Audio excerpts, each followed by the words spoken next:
Hello and welcome to Damian and welcome to you. This is 5 Habits Of, and today we are going to be talking to the brilliant Damian of Intelligent Purpose.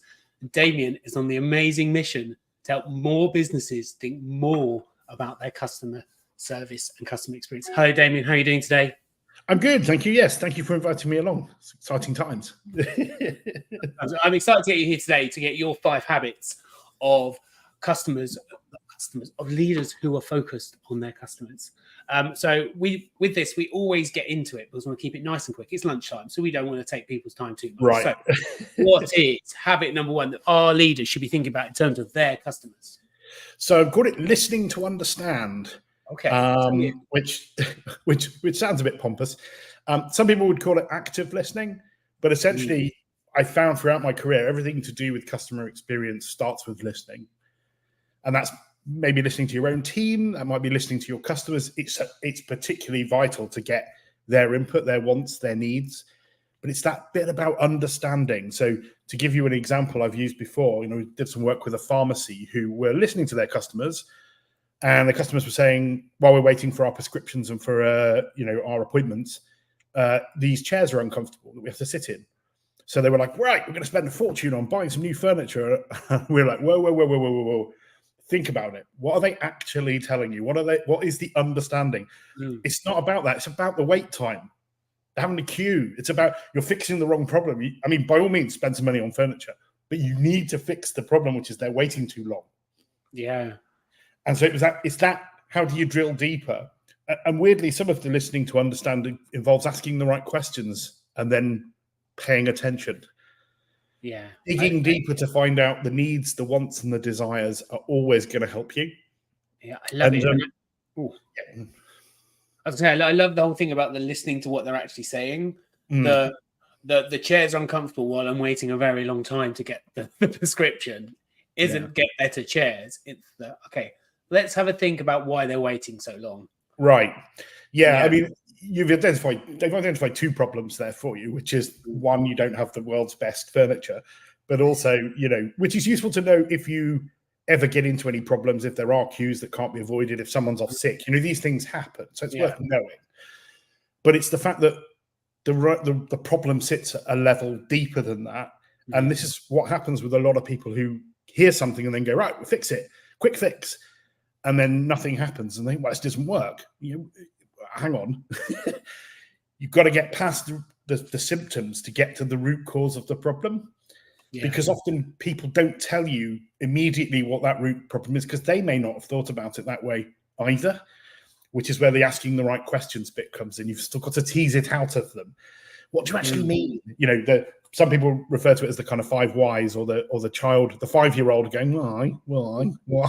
It's not quite that annoying, but it is a little bit like, don't just scratch the surface. And it underpins everything we do in the customer world in terms of like, what is it about for them? And this theme will kind of come through some of the other behaviors as well. Yeah. Kind of leads me on to behavior 2. If you're so if habit number 1 is listening to understand, what do you think habit number 2 is? So it's taking action to improve. Okay. So this is where a lot of the kind of things fall down, is that people go, right, I've heard everything, but not actually going to do anything with it. And I've come across this more than I would like to, really, which is, some people just measure how customers feel for the sake of a number. So they can report it to their board, so they can talk about it in the world. And, I get that. People like to measure things. They like to see how they're doing. But if you don't take any action, nothing is going to change. You're not going to improve. And I think it's that you can rest on your laurels, but your customers change over time. Well, their needs change over time. So if you're not listening, taking action as a sort of continuous process, then you are going to cause yourself more problems down the line again. And it's about that, do you build yourself a continuous improvement program? Do you say, as a business, we want to get to here? Here's our vision, and here's how we're going to get there. And it is all about, okay, what are we going to do? Yeah, and it's an interesting world, customer service, like in that customer environment, because sometimes that feedback from the customers doesn't actually align with where that business vision wants you to go. And that's almost one of the worst case scenarios, is your customer asking for one thing and your business goal is completely not where they want to be. And then that is where the taking action to improve really is a high stakes game, isn't it? Because you've got to then decide which action is your next one. Yeah, well, I mean, and you've identified two potential issues there, right? One is, are we reaching the right people because we're not setting the expectations right because they want something else?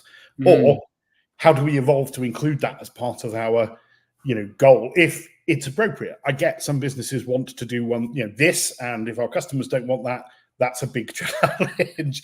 Have you got the right people? Are you meeting the right people? There are lots of different ways you can go with that one to understand. But I think that improvement journey means that you can incorporate those as well. So one of the things we tend to find is that people go, I know who my customer is. They're this person. And we'll go out and try and listen to the people who are their customers. And you find out that there are other groups that aren't in there that love them or like them for some other reasons. And they don't even know about it. So you're missing a trick here to build your customer portfolio and get a whole new bunch of customers that you're not intending to grow, but you could reach them and make that an even bigger set. So you've got different avenues. It's really interesting, but it's all about taking action. If you don't do something, well, nothing's going to get better. I know it sounds like a real kind of trite thing to say, but it's amazing how many people don't. It is, and because I have a past in customer service and being in this cycle of surveying customers and business either acting upon the feedback or deciding that is nice feedback, but it's not actually useful to the current plan. And I always found that with that leading that customer service department, actually how you advocate that feedback into the rest of the business can be crucial. And it's a big role, isn't it? It's actually advocating what the customers are saying to the correct business. Yeah.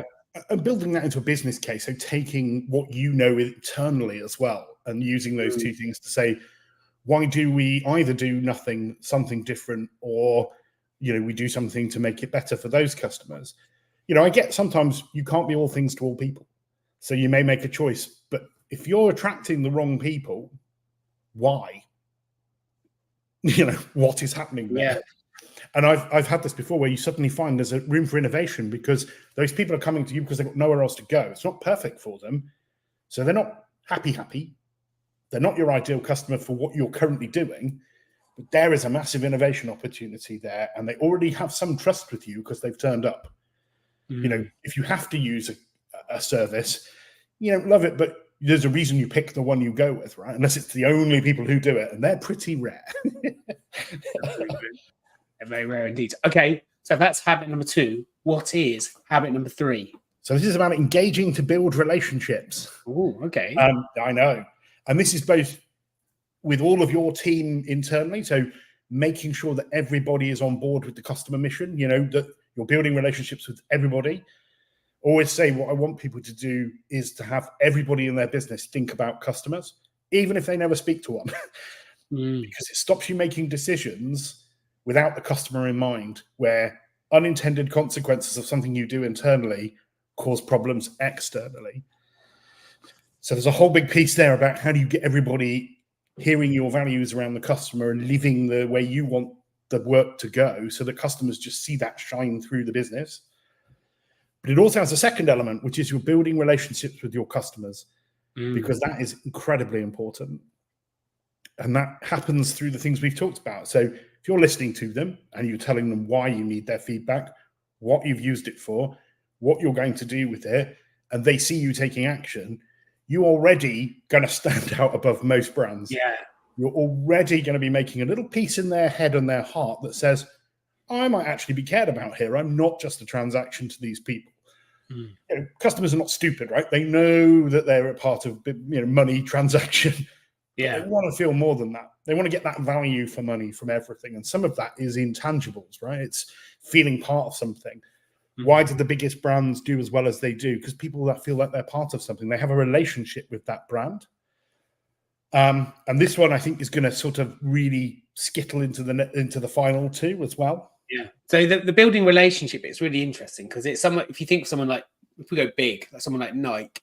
Yep. Nike is absolutely a pure example of a relationship with a customer. Like, you don't buy the trainer, do you? You are buying that feeling you get with Nike brand, the associated athletes. It really is a true, like, all-encompassing wrap, something like Nike, and they do that really well. Yeah. Yeah, I mean, you know, how you do it is interesting. There's a lot of different ways to go. Some brands go down the road of saying, we're going to create an aspiration for you and then show you the journey of how you get to be part of it. Yeah. And that's kind of where the Nikes have come in, right? They've used influencers before we called them influencers.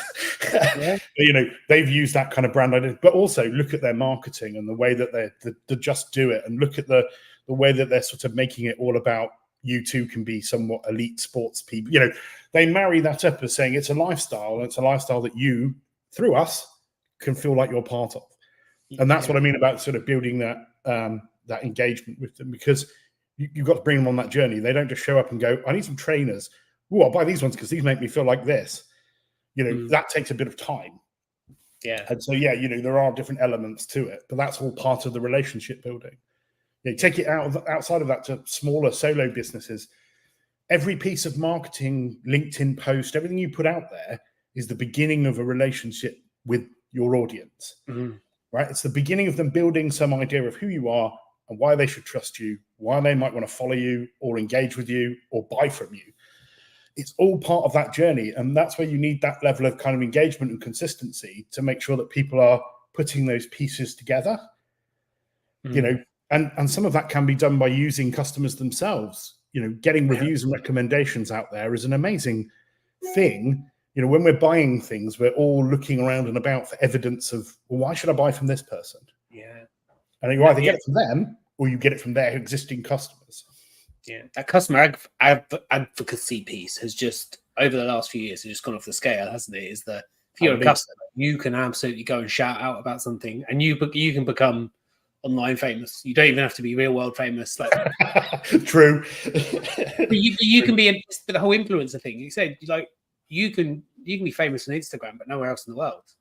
Yeah, and it's also why social selling has risen up, right? People have started to realize, oh, hang on, ordinary person X does a really good job of showing our stuff on Instagram or TikTok. Well, now we're going to give you a way that you can buy that same stuff. And people, you know, that is far more powerful than anything you can tell them. Yeah. When other people go, I had this problem, I did this, these people helped me, here's how they made me feel. By the way, they keep talking to me. They're a great brand. You know, that is a winning combo if you can get it. But it takes a little bit of time and it takes a little bit of effort. And you've got to think about it. All good relationships do take time. Like, yes, that's where they come from. Okay, so we're halfway through. Yeah. So what is habit number 4 that we should be thinking about with our customers? So this is almost the next level of 3, really. This is about collaborating to build communities. Okay. So it sounds a bit pompous again. I'm good at this. But essentially, you're building these relationships with people, and people want to feel part of something. We've sort of already touched on that.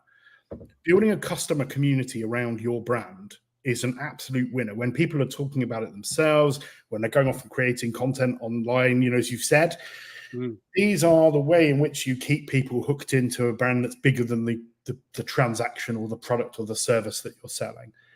And you don't have to be massive to do it. Like, there are people on LinkedIn who've got a nice community built around them of people who comment on their stuff, maybe buy from them. You know, they might do these sorts of activities, doing lives and, you know, sharing and meeting people. And it's like, that is building a community around your brand, your personal brand, as it gets talked about a lot. And if you can engage, if you have a team, if you have more people, getting those involved in that as well. It's why do personal pages do better than company pages on LinkedIn, no matter what the size of the brand as well. People's individual pages do so much better because it's about community, which is all about people. It's about building that around you. So, you know, I get people sort of sometimes frown at me at this point and go, what do I need to do that for? I'm selling, you know, coaching services. It's like, yes, but if you want to do that effectively, you will do that better when you build a community around you. And there are some really good examples of this where, you know, it becomes bigger than the founder, it becomes bigger than the individual, and it takes on a life of itself. And that starts almost like a sort of self-replicating, is that it attracts more people and more people are attracted to it because more people are attracted to it. Yeah. And it's old-fashioned marketing in a new way. Yeah. And those communities have people on journeys as well, don't they? So someone might be at the end of their journey and then want to give back. Yeah. Or then you get the people at the front of it that come in and go, yeah. I mean, where do I say hello? That a really good example of this was, I worked with a fairly well-known supermarket brand in the UK. I won't mention any names. And they wanted to start selling ingredients for food products in a different way. So they wanted to become a bit more upmarket and a bit more aiming at the home chef, or the people who wanted to be a chef but maybe didn't have all those skills but wanted to give it a go. And so created a little sort of panel of customers who were really bought into their brand, who used the products, and actually got them on board as a sort of almost like a tasting panel. But they would share recipes, they would use the ingredients, they get free samples, they come together and talk about it, they do videos for the brand. And this was a really nice way of sort of people going, oh, I like that, I want to be part of that. And it became like almost this thing that people wanted to be part of. I don't know if they still do it now. They may have stopped doing it because it was a few years ago. But essentially, it fed itself because there were lots of other people who saw themselves reflected and also saw that, hang on, as part of this community, I can get involved in other things. Weirdly, they used it internally quite a lot to sell the message to the rest of the business about why they were chosen to do this. Yeah, I think there was some reluctance to how we use this externally because it was a few years ago before brands were kind of doing a lot more of the customer-led videos and things like that. I think there was a little bit of a nervousness about what could happen if you just let this out there. I think people have gotten a little less strict about it. But just hearing the feedback, not only were those people really hyper about the brand, they tell everybody about it because they were like, oh my God, I got invited to do this and I got this and I said this and they listened to me and my recipe appeared in their magazine. And it just became like, absolutely crazy. And if you mix a little bit of celebrity in with that as well, then it goes even more bonkers. If you've got a partnership with a celebrity chef and they get to cook along with them or do, silly things like that, you've got your new videos, your new marketing campaigns right there. And you can be as slick as anything. And slick adverts, people do like them, but they also like people-led ones, like real people doing real things. I know the word authenticity is frowned upon, but it genuinely is quite important when you're building your brand about, we are this is what we stand for. Here are the people who stand with us. And here's what we're going to do for you is really powerful stuff. I sound like I'm sort of talking around and around and around, but it makes a lot of sense in my head. Yeah, but these are all interlinked, and it is about that collaborating and then like doing something with it. And I think one of the things that really stands out for that, when you start collaborating with your customers, is being brave enough to have to let go of it as well and see where the wind takes it, because you can only get it so far, and then you have to let it go.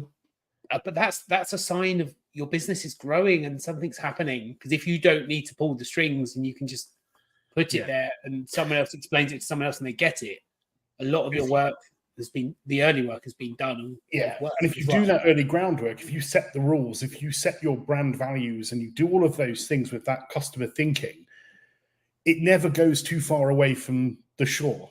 Yeah. Right. You never end up in deep water because people know what you're about. So they know what being part of that is. The other ways in which this sort of collaboration works really well is all around customer-led innovation again. So we want to do something new to keep our customers happy. What's the best way of finding out what they want from them? Co-creating things. We've heard this is a newer piece that's been happening is, are you actually understanding what your customers want, need, and how they think about your vision for that, rather than just, we've launched a new product, off you go. Food manufacturers can be terrible for this. Some of them are great, but often you'll walk into a supermarket and there's 1,000 new things on the shelves. 3 weeks, 4 weeks, 6 months time, they're all gone. It's like, because they haven't filled a gap. They're like a crazy idea somebody's had, but customers go, really? Why do I need that? It gets put down to marketing or it gets put down to distribution, but ultimately you've got to connect with people and get them to buy into it. If you've collaborated with a bunch of customers that you can point to and go, these guys want it, then, that's quite powerful. It's very powerful. Very powerful. Right. So that's with 4 in. Yes. What is the last habit that we should be thinking about? So this one underpins them all, really. And this is about communicating to empower. So this is about how important what you say, what you do, and how you say it is to building that kind of customer community around you. So if we go back through all of the 4 previous ones, if you're listening to people and you're telling them why you want their feedback, what you're going to do with it, how you've used it before, and showing them, this is what we're going to do with it, you're empowering them to be part of your brand. You're making them feel like, oh, I'm actually helping here. I'm doing something for myself from these people who really care about me. And again, if you're taking action, you're empowering your people in your team. If you've got a wider team, if it's just you, you're empowering yourself to really kind of take action to improve for your customers. And then you're saying, we did this based on what you told us. Again, hugely empowering. The whole relationship thing and the community-based stuff takes a lot of positive communication. Very clear, very customer focused. You can smell it. You know it when you see it. You know it when you hear it. There are some brands that are amazing at it. There are some that suck. And it sort of underpins everything you're doing, because we've all gotten frustrated with brands where you go, what's happening? Particularly if you have any problems, particularly if something doesn't go perfectly, that is when your ability to clearly communicate comes through. That is when you really need to rely on that. And if you've built a bank of trust with these other things we're talking about, you actually can get quite far with it. And we've seen genuine rescues happen where something's gone horribly wrong. The brands have done a great job of saying to somebody, right, I'm listening. I've heard what you're saying. I've heard how it made you feel. Demonstrating all the empathy traits that you really want people to have. Here's what we're going to do, by when, and here's how it's going to happen. And that turns around into an actual recommendation. Yeah. Where somebody says, oh my God, I can't believe this brand is amazing. Like, I've liked their stuff, then something went wrong, then they fixed it and were better than they were before. Wow. And it does happen. More often than not, it goes the other way. Because consistency is kind of key. If I had a 6th behavior, it would be consistency sneaking one in, because doing this once, doing it inconsistently, customers have no idea what your brand is about. No. And I think it is a really important thing, that consistency of what you want, because you're like, right, when we listen to customers, what are we listening for and where are we trying to get them to? So you need that consistency. Yeah. And then we're going to take action, but we need to take consistent action, because if we're a bit hit and miss and one time you get a voucher and something goes wrong and the other time you don't, they don't really know which version of who you are. And this isn't saying you have to do everything and you have to do everything customers say and you have to, they're always right, because they're not. No. But the lack of communication leaves them wondering, what are you doing? Why did you ask me something and then not do? Even if you said to people, we've listened to all of our customers, we've heard this from a group of our customers, we can't do anything about that. Here's what we're going to try and do differently. There are things that you can do to communicate that in a more positive way than silence. Yes. People are realistic. They understand that you can't do everything for everybody. No. But the fact that you've even bothered to listen and bothered to get back to them, that's the thing we hear a lot of customers going, I get asked for so many bits of feedback or surveys. Why am I going to spend my time doing it unless I know why you're doing it, what you're going to do with it, that you're going to listen? It's not just a magic number to report to your, senior team or whatever have you, depending on the size of your business. And that's kind of why I wanted to set out on this mission, to make people think a little bit more about customers. It feels like with really difficult times for a lot of businesses over the last few years, the customer's sort of gotten a bit forgotten. Mm. People are feeling a little bit like, I'm just a number, I'm just a transaction, I'm a pound note or a dollar, and I'm not a person. And that is a problem for a lot of brands, but it's a massive opportunity for those that get it right. Yeah, absolutely. And I've loved this. I love sort of the just the clarity and how you've helped me refocus on actually what a good customer experience should be. Actually, just about it's really simple, isn't it? It's about listening, taking action, really engaging with those customers, and it makes a world of difference. I just love it. I love it. Yeah, and it's often where I start when I'm working with people is you ask them, where is the customer in your business plan? And they'll go, oh, there. No, it says you want more of them. That's nothing about them. That's about you. where are they in the business plan? Even if it's in your head or it's not written down, you know, where are they? And people go, well, what do you mean? Say, well, I'm going to tell you a load of simple things that aren't actually that simple to do when you need to do them all. So you want to use as many of your team, be they virtual or, you know, as much of your time as possible with that thinking in place, so that what you do just flows, that you don't have to stop and think, okay, hang on, what about what I'm doing is customer focused? Build it in to begin with. Say to yourself, right, what is my vision for what we're going to do for our customers? And it ties in with when people talk about, you know, marketing to your audience. What is their pain point problem? What are you trying to solve? How are you going to make them the hero in the story? It's very much the same kind of thinking. Yeah, I love it. And then you help them with ideas for how to do that, you know. Yeah. Perfect. So if people want to find you after this, what is the best way for them to find you and get in contact with you? It is on LinkedIn. It's on LinkedIn. So it is find you on LinkedIn. Yeah, I am available. I have other social media things available. I'm less active on them because it's quite time consuming, and I'm still learning LinkedIn. So okay, that's fine. So we'll find you on LinkedIn. Okay, yeah, that's brilliant. Awesome. I also do have a website which you can go to, which, you know, has an email address and things like that on there that you can contact me on. Okay, and what is that website? That would be www.intelligentpurpose.com. Amazing. Perfect. I've truly enjoyed this afternoon. Thank you very much for the conversation. Thank you for letting me waffle on. I will leave you to it. Have a lovely day.